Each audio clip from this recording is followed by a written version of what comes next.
Hey guys, what's up? Welcome back to my channel, and if you're new, hi, I'm Brittany and welcome to my channel. I'm so glad you're here today. So today we're filming a very exciting video. We're going to be reviewing the new Anastasia Riviera palette. We're going to be doing full-on swatches, and I'm also going to be creating this eye look for you guys.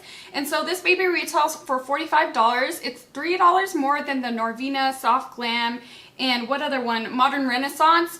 But for some reason, it's the same price as the Sultry palette. I have no idea why there's like a price difference. Maybe it's because this one has pressed pigments. I'm not sure. But yeah, I just wanted to let you guys know that. And you can find it at Sephora, Ulta, and also Anastasia's website. And so yeah, guys, with that being said, let's go ahead and jump into the video. I'm going to do swatches first, and then we'll go ahead and get into the makeup look.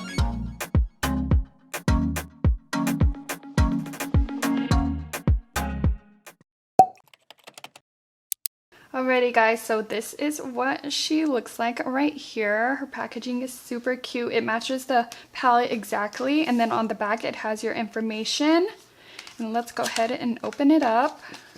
So for the actual packaging of the product, it has like that cloth material that her other palettes do. It does get dirty really easily. Mine's just a little bit dirty just from the packaging alone.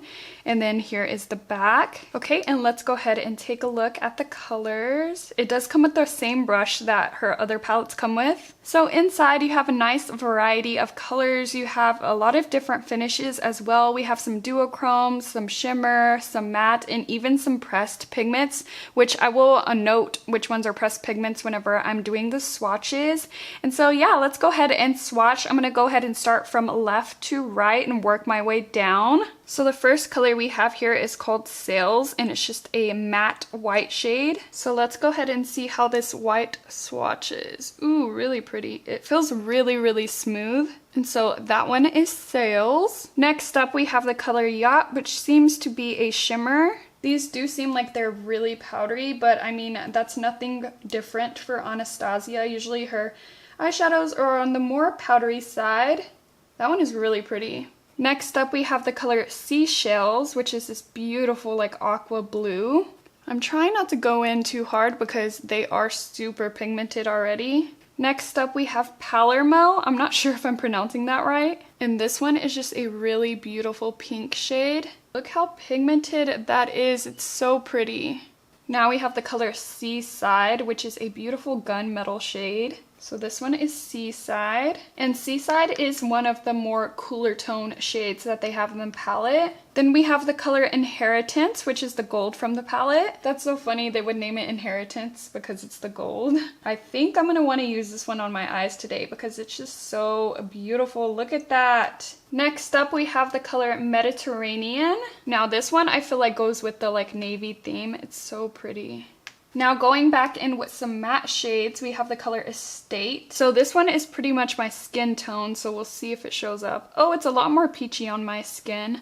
I'll go ahead and build that one up so you guys could see. That one looks like it would be a beautiful transition shade. And so that one is Estate. Then we have the color Cabana, which is a beautiful mustard color. So let's go ahead and see how Cabana swatches. Okay, with this one you have to build it up. I'm noticing with the more, I guess like transition-y kind of shades, you're definitely gonna have to build them up, but that is perfect for a transition shade because you don't want anything too pigmented for that. Now we have the color Bahamas, which this one is a pressed pigment, so just keep that in mind. So here's that one. Oh my gosh, she is really pigmented, hence the whole pure pigment thing. Or pressed pigment thing. I don't know what I'm saying. But with the pressed pigments, you can expect some staining on the eye, so just be aware of that. Then we have the color Monte Carlo, and this one is just a beautiful mid-tone pink. Ooh, that's really pretty. And with that one, I'm definitely gonna have to build it up as well. Then we have the purple in the palette, which is called Keynes, and this one is a pressed pigment as well. So let's see how the purple swatches. Really nice. You could tell that it's just maybe a tad bit more patchy than just the regular ones that are not pressed pigments. Okay, and last but not least, we have the color Palm, which is a really deep brown, and this one is also a pressed pigment, which is kind of unique for a brown. I usually don't see pressed pigments being brown shades, and so I'm definitely expecting this one to be super super pigmented. Ooh, which it is. It's actually really smooth too. And then I'll go ahead and just build that one up. That would be really nice to like just deepen up every look that you create with this palette. And so yeah guys, these are all the swatches. Super beautiful. Let's go ahead and throw this baby on our eyes. Okay guys, so obviously my face is already done. We're just going to be working on the eyes, and I do have some concealer on them, and then I just set it with some translucent powder.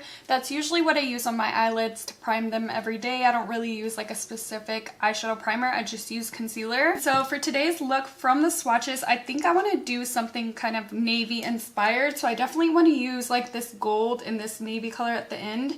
And then I think I'm going to use some of the warmer colors to use in the transitional area.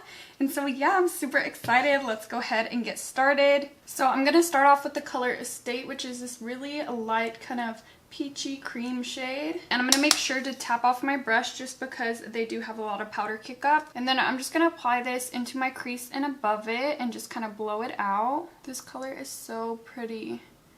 And even though it's like really light, it still shows up pretty well on the skin. Okay, now on my MAC 217, I'm going to go in with the color Cabana. Yeah, there's no way this palette is going to stay clean with all the kick up. Alrighty, I'm going to focus this color into my crease. It's super like mustardy. It's like really yellow. I'm just kind of using this color to like add definition to my crease. So far they're blending really nicely together. Alrighty, and now to deepen everything, I'm going to go in with the deepest color called Palm, and I'm going to take that on my Sigma E38. You could use code BritanyRaquell to save 10%. And you want to be really careful with this color because it is one of the pressed pigments. So I'm just starting off with a tiny bit in my outer corner. I kind of wish there was like a really deep navy color in this palette just because of the packaging. It makes you think that there would at least be that, but there's not. Like, it's a really pretty summer spring palette.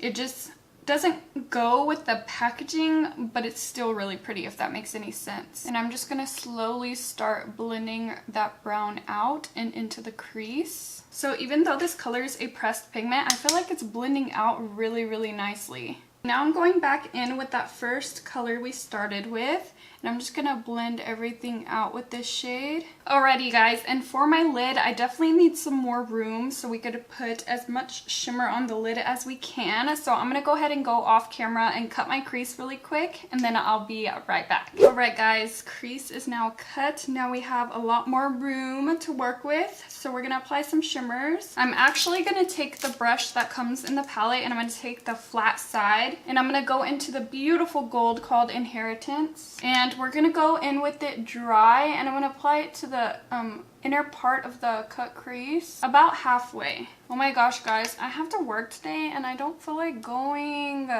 just because I haven't been able to sleep, so I feel really tired because we watched the movie Hereditary, and that movie is so freaking scary, and I haven't watched like a really scary movie in a while. So that movie's kind of like The Exorcist, to where it has like possession and like just like demon things, and that stuff like really scares me just because I feel like that stuff could be true in a sense. Like monsters and stuff can't really be true, but possession can in my head, and so like it really freaks me out. And they have some really intense stuff in there. Like they show a lot of the stuff that other scary movies kind of cut out of the movie and just leave you with like suspense on like what you think is gonna happen. No, in that movie, like they straight up show you like things happening, and it has like a lot of gore. It's just really scary, and so I haven't been able to sleep because I'm one of those people that like just keeps thinking about the scary part over and over and over again. So I'm really tired. Oh my gosh, so this shimmer is going on really, really nicely. I love the color, and it's just so pigmented. So Hudson, my cat, keeps drinking out of the sink, and he'll drink out of the faucet, which is fine because I mean there's nothing wrong with the faucet. He just likes when stuff drips, and he'd rather drink out of that than his actual water bowl. But if we have any kind of dishes in the sink, he'll also drink out of those, which is very, very like bad because we put soap in the dishes, and I feel like he's drinking soapy water, and I feel like he's gonna get really sick or something. Let me know if your guys' cats do that too. Like, do they drink out of the sink? He even likes drinking out of the sink in the restroom, but there's no dishes in there, so that's not a big deal.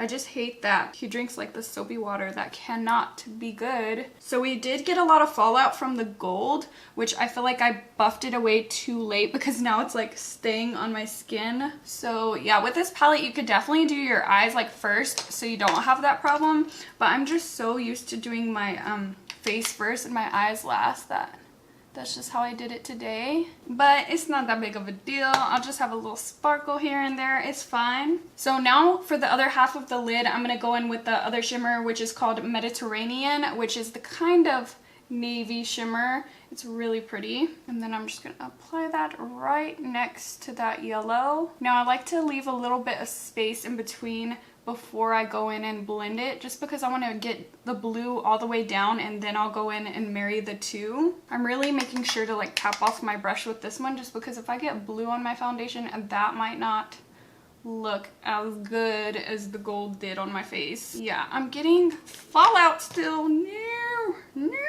Maybe if I wet the brush, it will help with the fallout. Not that the shimmers need spray, but it just will help with the fallout. So I'm going to go ahead and wet my brush with some Fix Plus. And then I'm going to go in with that blue just to help avoid the fallout. I feel like I wet my brush way too much. That's kind of wiping away the shimmer. So I'm going to go ahead and go in with my finger a little bit just to kind of help the shimmer show back up. There we go. And now to get rid of that harsh line, I'm going to go in with the tiniest bit of the yellow.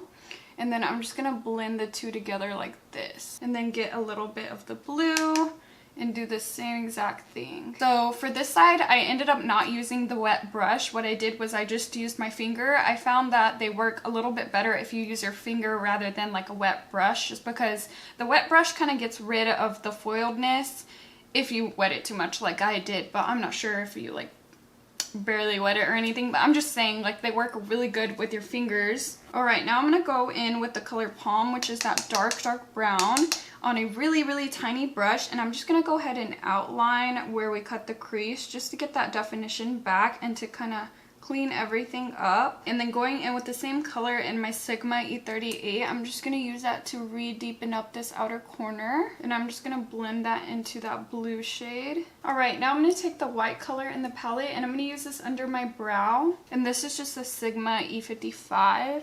I'm just going to pat it right here under the brow. Ooh, it's super pigmented. Okay, now moving on to the lower lash line. I definitely want to smoke it out just because I feel like my under eyes are looking a little bit dry. I use Tarte Shape Tape and I feel like I haven't used that in forever. And it's just looking a little dry under there, so I want to go ahead and smoke it out. So I'm taking the color Palm, which is that dark brown. And I'm first just going to place this on my lower lash line. Okay, and then taking the color Estate, I'm going to use that to go ahead and just smoke it out. So I'm just going to blend. Okay guys, so that is all I'm going to do for eyeshadow today. I'm going to go ahead and finish off the rest of my makeup off camera, and then I'll be back on camera to tell you guys my final thoughts over this palette. Alright guys, I'm back and this is the finished look. What do you guys think? You have to let me know in the comments down below. But now I'm going to go ahead and tell you guys my final thoughts over this palette. So I really did enjoy this palette. I love the shimmers. I feel like they do work best with the finger just because, I don't know, shimmers usually do work good with the finger, especially because these ones have a lot of fallout, so it just helps with that. I mean, you probably still will have a little bit of fallout, but you just have to be careful with Anastasia palettes because that's usually how they are. Now, as for the mattes, I feel like they have some really unique matte shades in here just because I feel like there's a lot of colors in here that I don't have in other palettes. Now, as for the pressed pigments, they actually ended up performing really well for a pressed pigment. Usually they're a little bit patchy, harder to blend, that kind of thing. And I had no problems with the ones in this palette, so that's really good. The only thing I feel like is missing from this palette is a good inner corner shade, just because there's not a really like light gold or just like a light shimmer to pop in the inner corner, which I usually like for like a full-on look or like an everyday look. Today I really didn't need it that much just because I do have that pop of yellow, but I do wish that was included in the palette. I really like that they kept a deep shade in here just so you could deepen up any of the looks. And so yeah guys, that's pretty much my final thoughts on this palette. I do always use the brush that comes with it because they're really good. If you have any questions for me, make sure to leave it in the comments down below. And if you're not already subscribed to my channel, BritanyRaquell, go ahead and subscribe. I do make videos every Monday, Wednesday, and Friday, so that's 3 times a week. And I'll catch you guys in the next one. Bye!